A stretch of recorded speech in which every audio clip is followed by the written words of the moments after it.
Dragi nastavnici, hvala što ste u 3. sezoni Obrazovne akademije imali strpljenja za nas. Kad kažemo nas, mislimo pre svega na nas dvoje. 10 aktuelnih tema, 10 izuzetnih stručnjaka, na stotine vaših pitanja, isto toliko pojašnjenja.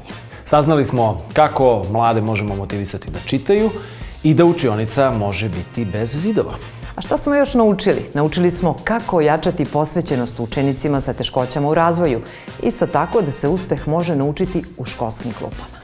Ako uspostavite partnerski odnos sa decom, možete postići funkcionalnost u učenju. Morali smo, naravno, da govorimo i o nasilju u obrazovnom sistemu, ali smo se zato i potrudili da vam damo smernice za to kako ga prevenirati.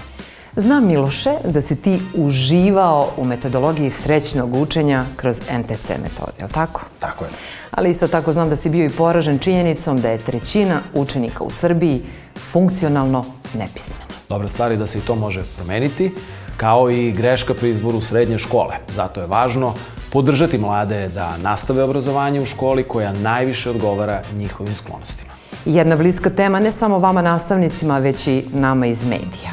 Kako prepoznati i sprečiti zloupotrebu dece u medijima? Ovo je bila naša školska godina, sudeći po vašim reakcijama, izgleda da smo prošli razred. Je li to zvonilo? Zvonilo je. Priznaj da si malo prepisivao sve vreme.